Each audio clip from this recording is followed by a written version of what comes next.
Hello, and welcome to the Argyle CFO Leadership Forum, FP&A Strategies for Success. My name is Nick with Argyle, and it's great to have everyone joining us today. I have some important information to share with you, and then we'll turn the floor over to our esteemed opening keynote speaker. We welcome you to stay socially connected during today's event. For those of you who are active on social media, please use the hashtag ArgyleDigital and follow us on X, formerly Twitter, at Argyle Exec Forum. Also, be sure to subscribe to Argyle on YouTube for exclusive access to all our past events. I would like to take a moment to touch on our content neutrality policy, which we have curated based on the feedback we have received over the years from our members. We have worked closely with our speaking faculty to ensure that you receive a set of balanced and neutral viewpoints during the session today, and we appreciate our members' support of this policy. Finally, and most importantly, we want to hear from you. So during each session, we encourage you to submit your questions and comments in the Q&A box on your screen. Following each presentation, we have set aside time for our speakers to weigh in on your questions. Thank you again for joining us today. Now, let's get started. Without further delay, I would like to introduce our speaker, Matt Poleski, Regional CFO, AJG. We're super excited to have Matt with us for a keynote presentation titled Margin Revolutions, How Liberal Arts Shaped My FP&A Playbook. Welcome, Matt. Over to you. All right. Well, thanks everybody for joining me. It's always a pleasure to be able to present some of the things I've learned along the way. Today, we're really talking about how we look at margins and really parlaying into some of my liberal arts background, how that really helps me explain things and how those tools really help build out the finance toolbox. So the agenda today is really what's the role of finance? Finance is really the financial navigator. Talk a little bit about the science of scaling. Then we'll talk about some of the liberal arts subjects, physics, economics, statistics, psychology, chemistry. And then we'll give you some tools. What's the framework for how we use these things and actually help those in decision-making process for the business. Okay, so what do we actually do? I think a lot of times we just go straight to the data. And I think, so use this as an example. We really are the co-pilot for the business and we're giving the dashboard. So like today I'm in Boston, I traveled there from Chicago, and it's like, okay, so if we're the co-pilot, we're thinking, well, how do you get there? You could take a train, you could take a plane, you could take a bus. It takes different amounts of time to get there. So we should be helping them. And then like, look, we want to make sure they're going the right direction, that we're getting alignment. So we're providing the numbers with some idea for where the business wants to go and measuring like how quickly we get there. So then I want to talk about a book that someone shared with me that I think this is a great framework to saying like, hey, how do you want to accomplish things? And so it talks about everybody wants to scale their business. And when I talk about scaling for us, it's like we're trying to double our revenues every 5 years. We're trying to grow, and we have to do that in a profitable way. So how do we do that? We got to set goals. And you want to set goals so big you think it's impossible. You want to set a deadline so short you think it's impossible. So like, let's really push ourselves and stretch ourselves with our goals. And then us as the financial navigators, we have to measure those things. You think about John F.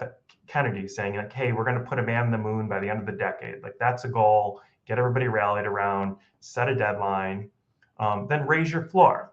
Like be honest with yourself. And this really has to do with focus. Make sure you're investing your time and effort in things that are an honest plan. I was talking earlier today about somebody who's like, every single one of my producers hit their goal. Why am I short as a team? Well, you basically plan to fail, right? Like, so look at how do we set our plan up so our floor gets us to where we need to be. Then we need to simplify everything. Make it so it's easy to understand, easy to follow. There is a bias towards complexity. And when you confuse people, you lose. So you want to make it all simple and then accelerate your focus. Don't make it about yourself. Engineer a path that's scalable, like really have to like think this through. And then this is the hard part. Don't make it all about yourself. Make it about something that's beyond yourself. So I love that framework there is what we're trying to accomplish. And then let's go into some of the tools here. So again, if we know we're trying to go from Chicago to Boston, first thing we got to know is the distance. Then we got to know the time. And then this is where it gets interesting. So then it goes back to derivatives. Speed is distance divided by time. That's the derivative of distance is speed. And then actually even more important is your acceleration. How fast are you going? Are you speeding up or are you slowing down? Are you accelerating or you're decelerating? And that's simple math too. It's speed divided by time squared. And then the other thing is like with your focus and your energy, realize you only have so much energy. So let's get our energy going the right way. And this is potential versus kinetic energy, pushing it, making sure you're conserving energy and you've got it going towards the right stuff. That's really important. So then we flip it over into economics. And again, it's another derivative. It's just the same thing as physics, but now we're applying it to money. So you talk value theory, like why are diamonds worth more than water? Well, they're not. If there was very scarce water, it would be extremely valuable. But water is very plentiful. So it's like, what's this marginal utility versus your average utility? And how are we looking marginal cost versus marginal revenues? Because that's where your sweet spot is, where the two of those intersect. And then you got to realize there's the law of diminishing marginal returns. So thinking about this, these are pretty simple concepts in economics, but as we look at an income statement or we're looking at measuring things, it actually gets really hard to think marginally. We always think in averages and standards, but our competitive advantage and our ability to really grow the business really lies in our ability to differentiate. So thinking in terms of economics is really helpful. Then we'll talk about Thomas Bayes and his theory. And this is knowing when we're doing our forecast, incorporating in our knowledge of what has happened and making sure we're updating it as it goes, because Bayes' theory is the way of finding the probability event. Given our priors, knowing what we already know, it's the probability of A given that we already know B. And the more B's we know, we need to keep updating our A's. So I think a really vivid example, and it's powerful, is the 9/11 event, right? I remember when this happened. When the first tower was hit, this hit the news, and nobody knew if it was an accident or a terrorist attack. And if you go back to the last time a plane crashed into a tower, it happened in 1945. So that was 12,500 days. So then you're thinking, well, we've never had a terrorist attack by a plane. So it's like, it was actually kind of like just breaking it down into math, into numbers, come up with, well, it's a 38% chance it's a terrorist attack, 62% it's an accident. It's probably an accident. Well, then implementing your priors, after the second tower is hit, the probability of 2 accidents, well, now it's 1 over 12,500 squared, which is a really big number, which is almost never. But the possibility of 2 coordinated attacks, given there was 1, now there's a high probability. So building this in, we're asked to forecast all the time, building in things we know in order to help influence our forecast, really an important thing. Then we switch over into psychology. And this is from Daniel Kahneman. It's system 1, system 2. But I remember even taking in my developmental psychology how kids learn. And what's interesting is once you've mastered something, you can do it in system 1 really fast. Think about, you may be driving to work and you don't even remember how you got there. You got there because you could do it all based on memory. You could do it with minimal effort. But then let's say there's an accident, you have to take a different route. Now you have to think through, you use a lot more energy. So what we're trying to do here is make sure that we minimize the time that our leaders are in system 2 by simplifying everything. So system 2 is really on stuff that matters. It's not on complicated noise. A couple quotes here. No one ever made a decision because of a number. They need a story. Think about that. Like, how do our numbers fit into stories? And then one of my own analysts always like to say, when you can't dazzle them, baffle them. This is when you get a 50-page deck with all sorts of information and nobody can follow anything and nobody wants to, so they just give up.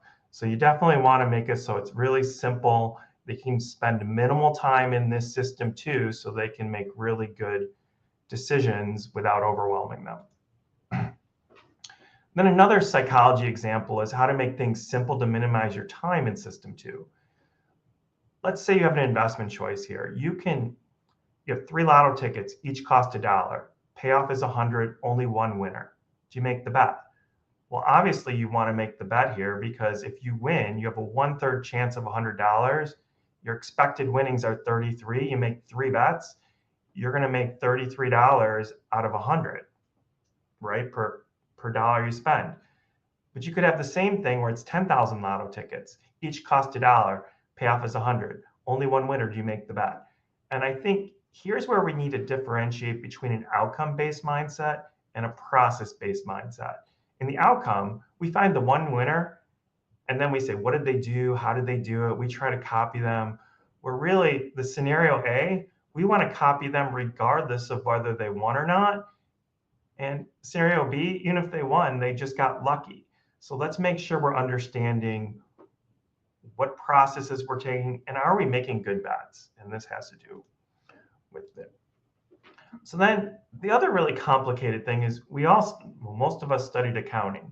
And in accounting, 1 + 1 clearly equals 2, but we're always trying to make 1 + 1 put things together to actually make them worth more. So the good example here is 3 atoms. We've got 2 hydrogen, 1 oxygen. You don't have 3 atoms, you have water. You have something completely different. And then with water, do we know the tipping points? Because what we're trying to do is raise the temperature, make things better. So do we know the tipping points where things change, where we have a phase transition? At 0 degrees Celsius, we freeze or melt. At 100 degrees Celsius, we boil or we have condensation. So we got to know those points. And then we got to have some tools. We got to throw some salt on some sidewalks in order to make things melt. Like we want to be able to manipulate the numbers. And as a co-pilot, is we can help influence the numbers by giving them tools. This is how we really, help them outperform. Okay, so now let's sit here and let's tie it all together. So as we tie it all together, here's our income statement. And it's like, okay, now this is your job. You got to go present the income statement. So you present this detailed income statement. And if you present it like this, everybody gets confused. And when you confuse, you lose because it's like, well, wait, I'm up 29.4% for the month, but I'm missing budget by 40%. Does that mean we did a bad budget? Like, but wait, what's the difference between comp? And now we're explaining these variances. And that's great. We know how to explain the variances, but how do we know how to tie this into how people make decisions? And we'll walk you through kind of like how we try to simplify this to make it more meaningful for decision making. So the first thing we do is start by simplifying the revenues and understanding growth rates. So where are we going? Which way are we going? Are we going up or down? So we're looking at really first, let's just understand revenues and let's break it down with basic cost accounting. Be like, okay, how do I roll forward where I was last year? How much new business did I write? How much lost? What's my change? And then what are the drivers within that total? Then you break it into segments. I can have segment 1 that's growing at 2%, segment 2 that's growing at 27%. Knowing why and be able to break this down in a simple way, that's very key. Then our expenses, we just break it down into very simple. We know our revenues. Are we growing? Are we not growing? Then we know our expenses. And we want to minimize the noise. There's always noise in the monthly financials. We try to eliminate that and focus that on let our internal control structure control any frivolous costs. So you should have front-end preventative controls to prevent you from making poor expense choices. So if those are working, let them work. Then what typically happens is you have allocation noise, you have timing noise, you have stuff. Well, then we adjust that out. So what you really want to know is looking at, like, do I need to pull a lever when I'm looking at my expenses? So from compensation, we kind of break it down. It's like, okay, what are the known choices we've made? How are we paying our salespeople? What are our commissions and our accruals? Then for our normal staff, like what's just basic cost accounting again? What's our changes in hires versus terms? What's our changes in salaries? So we always get asked about underperforming units. And really, that's maybe not always our best opportunity. Sometimes our outperforming units, we can actually get them to grow even faster. Like if you think like a stock market portfolio, it's not just about selling your losers. It's about holding on to your winners and feeding them. But we always get asked about the underperformers. So get action responses. And this is where it's like, look, if we're underperforming, let's say what we're going to do about it. What audible are we calling as the quarterback to change what we're doing? Okay.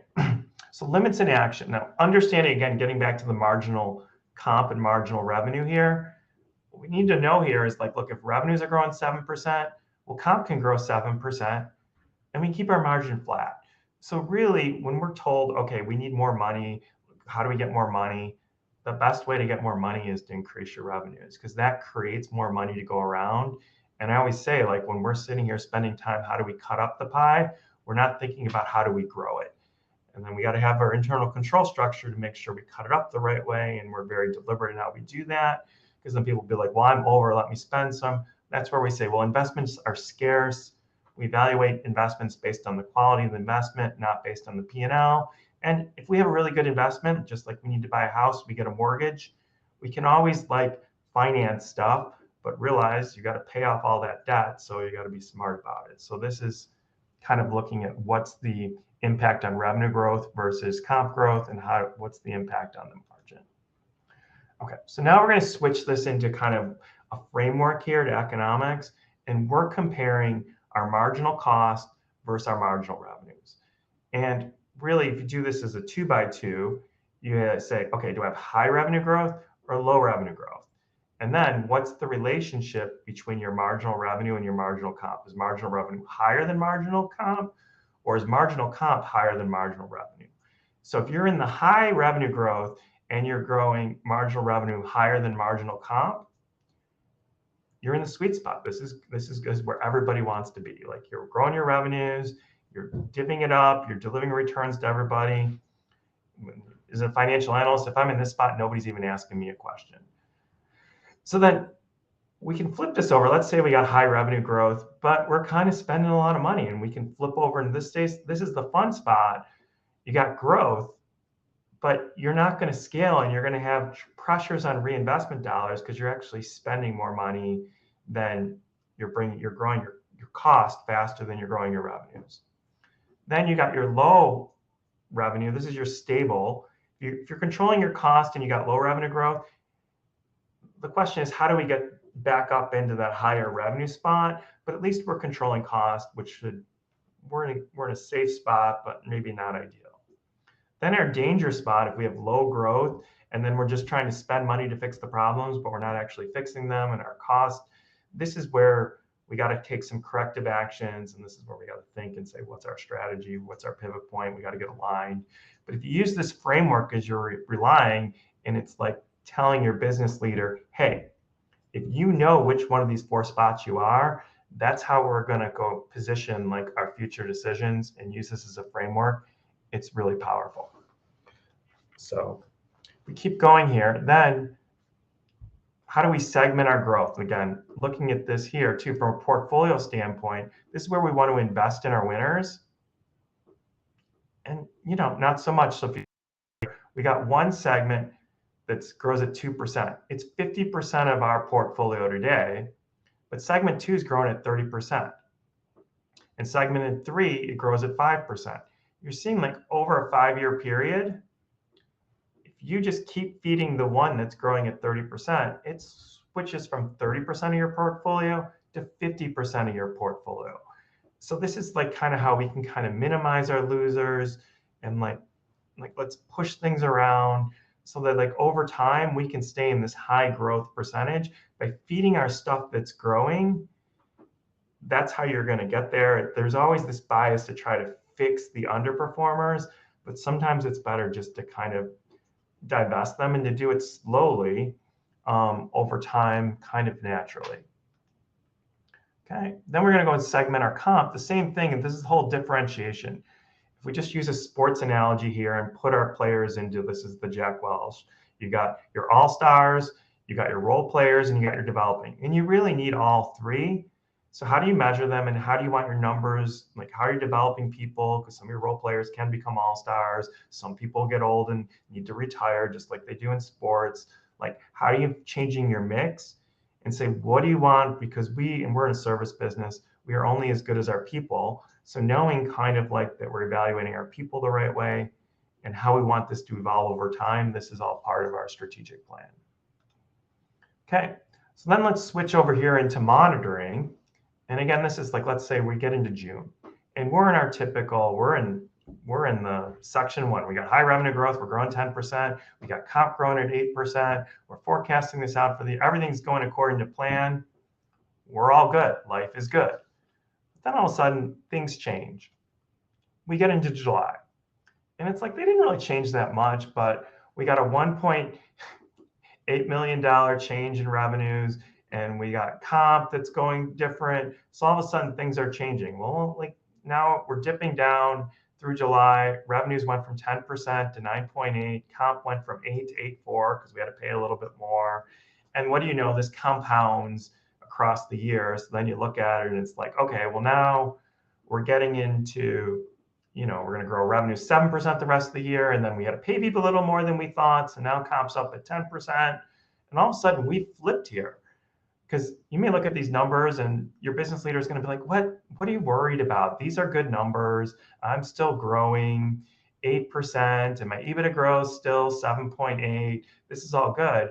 But you flipped from section 1 to section 2, where now you're not really going to be able to scale because you're going to choke off your investment if you're paying people too much.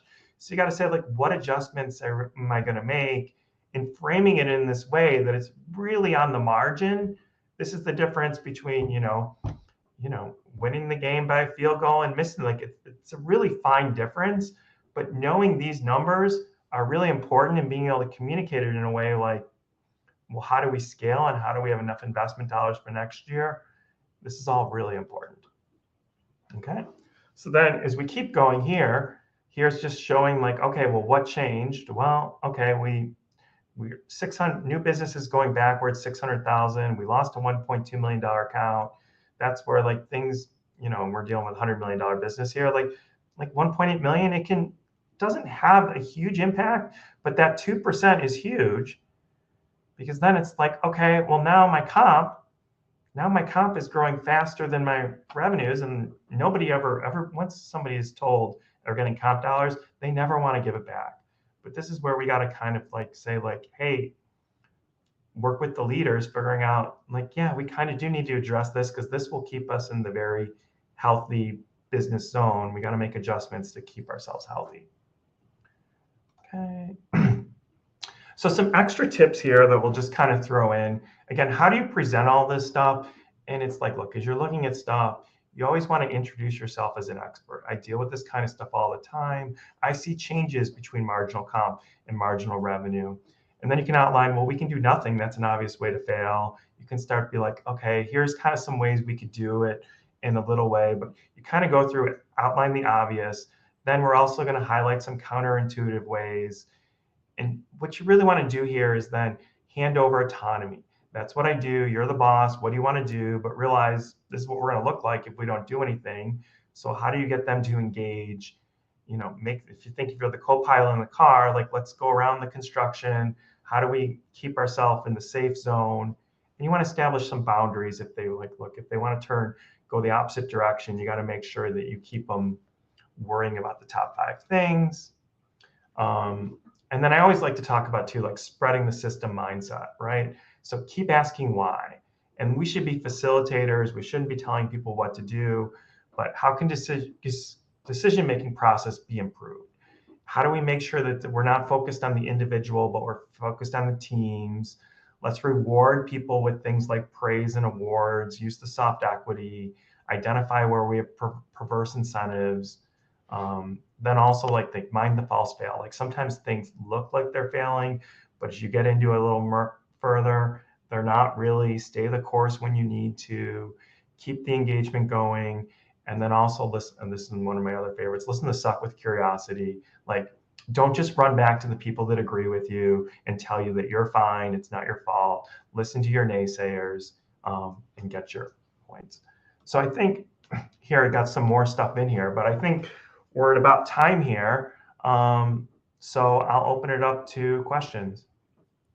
Great, Matt. Yeah, we have a bunch of questions from the audience. Here's one. How can FP&A apply a marginal revenue versus marginal cost framework to better evaluate the growth profitability trade-off in real time? I think, look, this is something you have to kind of monitor constantly. And just, again, it's just dividing what's my growth rate versus my expense growth rate. And you got to monitor it. You got to know your forecast. And I think putting it into a framework, it's more about consistently doing it. And you might want to look at it over a 3-year period, or you might want to change your periods because there is a lot of noise when you look at months. You always got to be looking like longer term. What does this mean? Great. Here's another one. How can matrix-based monitoring systems help FP&A teams detect early phase transitions in the business, signals that strategy must shift? Well, I think this is more, it really is more about listening to the business. Like you got to be aware of the trends. And I think looking at things from different perspectives and being able to present things, I think there's a bias always to be like, let's do the standard report, let's give them the same thing every month. And I think that can become dull. So what you want to do is look at things from different angles and then engage in conversation and make sure they're planning and they're thinking about it. And I do think we have to be a little bit of a warning system and warn things of what might be coming, but nobody really knows the future. So it's about giving them perspective. Great. Here's another question. What practical methods can organizations use to segment revenue groups or employee classes to uncover hidden sources of value or inefficiency? Well, again, I think I always try to break things into three because the brain thinks in three. If you break it down too far, it's like it becomes, so it's like you got to be working with your leaders and be like, okay, if I have 100, how do I break that into segments and know the relativity of the segments? I mean, I think sometimes people are like, well, if they have 100, they want to fix a $7 problem, and then they wonder why it's not material enough to impact the whole thing. So I think breaking things down where you start with the population and know what percentage of the population you're dealing with. And I think this is not a quick fix. This is like an iterative process of doing it over and over again. Okay. Here's another one. In what ways do cognitive biases, as studied by Daniel Kahneman, commonly distort financial planning or forecasting? And how can teams counteract them? Um, well, I think one of the great things, first, everybody has a self-serving bias, right? So you're going to want to see things that purport like I'm doing everything right. Like I've had people who are -5% revenue growth and they see some report that says they're growing 5%. And they're like, no, I believe that report. Well, okay. I think this is about controlling the narrative in a supportive way. I think when we have bad news, we always find out what's the good news. And then we say, well, here's the bad news. And what do we want to do about it? So I think a lot of this is framing. And that's why we look for frameworks to help us kind of position our stuff and give people credit for what they're doing right. Because if we're all red pen, if we're all everything's bad, well, nobody wants to talk to somebody who's always negative. So I think you got to balance the good with the bad and you got to be supportive. Here's another one that I use is like, we got to be empathetic. So we understand where people are coming from, but not sympathetic. We're not going to be like having a pity party for them. We want to use that empathy to engage them in actions to make themselves better. Great. And I think we can sneak in one more question. How can probabilistic thinking, Probabilistic. probabilistic thinking, rooted in Bayesian principles, help FP&A leaders make more confident decisions amid uncertainty? I think understanding the Bayes, um, given what I know and updating it, and again, this is like doing it along with your leader. I think when we get ourselves in trouble when we try to be the leaders making decisions ourselves, what we need to do is present what we see and use that to get feedback. I mean, I've been in situations where, and sometimes I'll do the choice architecture where I'll be like, okay, I think we have 3 options.